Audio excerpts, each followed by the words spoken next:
ప్రియమైన దేవుని బిడ్డలారా, ఈ మండల కాల 12వ దినము ఆదివారం మినహా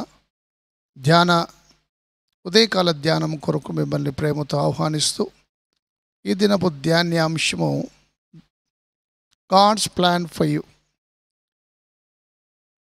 నీ ఎడల దేవుని ప్రణాళిక లేదా ఉద్దేశం అనే అంశము ధ్యానిస్తున్నాం. ప్రార్థన చేసుకుందాం. మా మంచి కాపరి, మా ప్రియ పరలోకపు తండ్రి, నీ పరిశుద్ధమైన పాదములకు వందనములు, స్తోత్రములు చెల్లిస్తున్నాం. ఈ ఉదయకాల ధ్యానంలో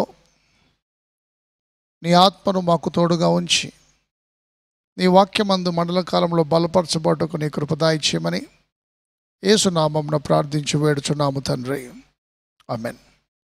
ప్రియమైన దేవుని బిడ్డలారా, మండల కాలంలో 12వ దిన ధ్యానము గాడ్స్ ప్లాన్ ఫర్ యూ. నీ ఎడల దేవుని ప్రణాళిక లేదా దేవుని చిత్తము, ఉద్దేశము అనే అంశం మనం ధ్యానం చేస్తున్నాం. నీ కొరకు దేవుడు ప్రత్యేకమైన ప్రణాళిక కలిగి ఉన్నాడని నేను మీకు జ్ఞాపకం చేస్తున్నాను. దానికి ఆధారంగా ఈరోజు లేఖన భాగము ఇర్మియా గ్రంథం 29వ అధ్యాయం 11వ వచనం గమనించమనవి. నేను మిమ్మును గూర్చి ఉద్దేశించిన సంగతులను నేను ఎరుగుదును. రాబో కాలమందు మీకు నిరీక్షణ కలుగునట్లుగా అవి సమాధానకరమైన ఉద్దేశములే కానీ హానికరమైనవి కావు. ఇదే యెహోవా వాక్కు.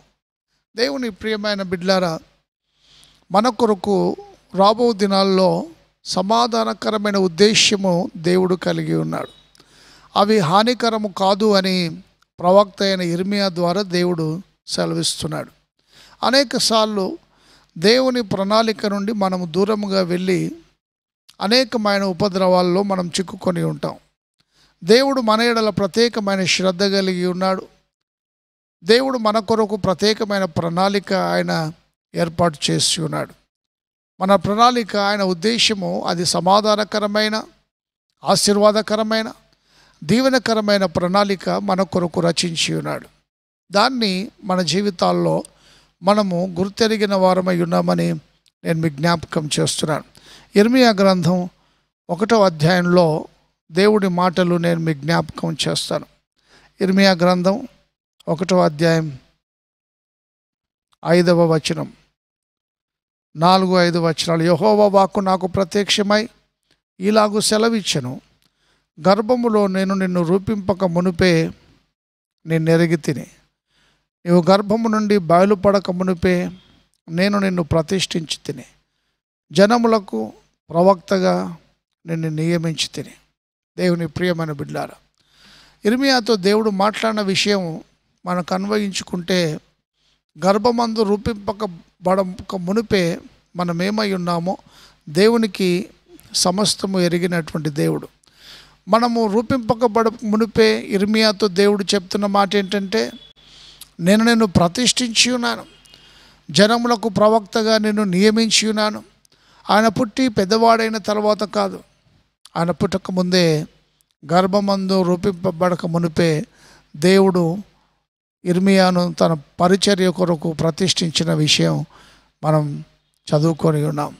దేవుని ప్రియమైన బిడ్డలారా, ఇర్మియాను పిలిచి ప్రతిష్ఠించిన దేవుడు నిన్ను నన్ను మనం పుట్టక ముందే మన ఎడల ప్రత్యేకమైన దర్శనము లేదా ప్రణాళిక, ఉద్దేశము కలిగి ఉన్నటువంటి దేవుడని నేను మీకు జ్ఞాపకం చేస్తున్నాను.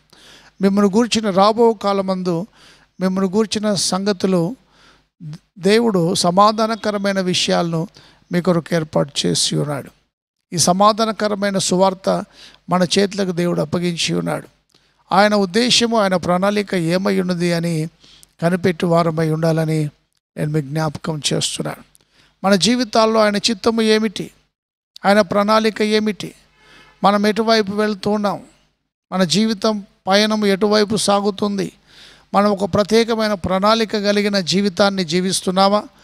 ఏదో లోకంలో మనం జీవిస్తున్నాము కాబట్టి ఏదో లోక కార్యకలాపాల్లో మునిగిపోయి, లోక ఆలోచనల్లో మనం మునిగిపోయి ఏదో తెల్లవారుతుంది, దినం గడిచిపోతూ ఉంది, ఆ రాత్రి అవుతుంది, మళ్ళీ తెల్లవారుతుంది.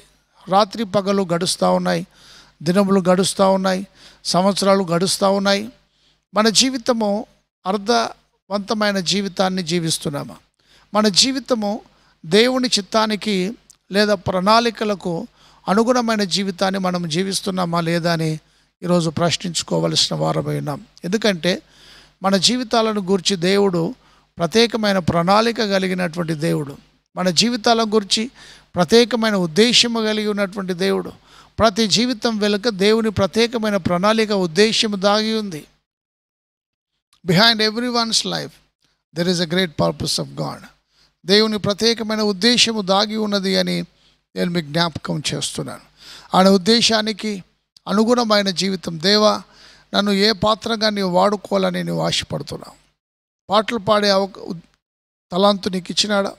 సంగీతము, వాయిద్యములు వాయించేటువంటి తలాంతులు ఇచ్చినాడా? వాక్యము బోధించగలిగిన తలాంతు ఇచ్చినాడా? ప్రార్థన కొరకు దేవుడు పిలిచినాడా? సంఘంలో ఆయా రకమైన సేవలు చేయడానికి దేవుడు నిన్ను పిలిచినాడా? సమాజంలో ఆయన సాక్షిగా ఉండడానికి నిన్ను పిలిచినాడా? నీవు ఏ స్థితిలో ఉన్నా నీ ఎడల దేవుని ఉద్దేశము ఏమై ఉంది అని మనం ప్రతిరోజు జ్ఞాపకం చేసుకోవలసిన వారమై ఉన్నాం. దేవా, నీ చిత్తం ఏమిటో మా అనుదిన జీవితంలో మాకు తెలుపుము, బయలుపరచుమని ప్రార్థించవలసిన వారమై ఉన్నాం. ఆయన చిత్తము బయలుపరిచినప్పుడు మనము ఆయన కొరకు జీవించగలిగినటువంటి బిడ్డలుగా ఉంటాం. ఆయన చిత్తము బయలుపరిస్తేనే కదా మనము ఆయన ప్రణాళికలో జీవించగలిగిన వారమై ఉన్నామని తెలుస్తుంది. దేవుని ప్రియమైన బిడ్డలారా, ప్రతిరోజు వాక్యము ద్వారా దేవుడు మనతో మాట్లాడతాడు. ఆయన ఉద్దేశము ఏమై ఉన్నది అనేది ఆయన స్పష్టంగా నేరుగా కాదు, కానీ వాక్యము ద్వారా దేవుడు మనతో మాట్లాడతాడు. ప్రతిదినం మనం వాక్యము చదివినప్పుడు దేవుడు మన ఎడల ఆయన ఏ ఉద్దేశము కలిగి ఉన్నాడో ఆ వాక్యం మనకు బోధిస్తుంది. వాక్యానుసారమైన జీవితము, ఉద్దేశము కలిగినటువంటి జీవితము, దేవుని ప్రణాళికలకు అనుగుణమైనటువంటి జీవితము జీవింప బద్దులమై ఉన్నామని జ్ఞాపకం చేసుకుంటున్నాం. మరి వాక్యమందు దేవుడు సెలవిచ్చిన రీతిగా బైబిల్ గ్రంథంలో దయచేసి ఇంకొక భాగం మనము చదువుకోవాలని ఆశపడుతున్నాను.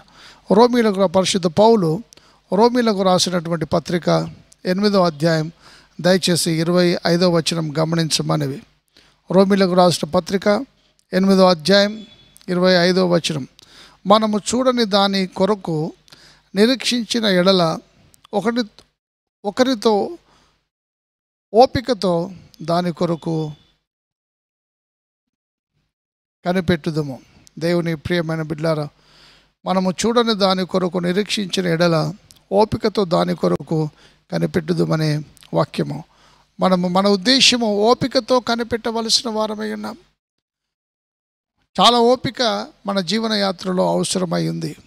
మనం ప్రతిరోజు మనము దేవుని చిత్తానుసారంగా మనం జీవిస్తున్నామా లేదా, దేవుని ప్రణాళిక మన జీవితాల్లో ఏమై ఉన్నది అని మనం తలంచుకుంటున్నామా లేదా అని ప్రశ్నించుకోవలసినటువంటి వారమై ఉన్నాం.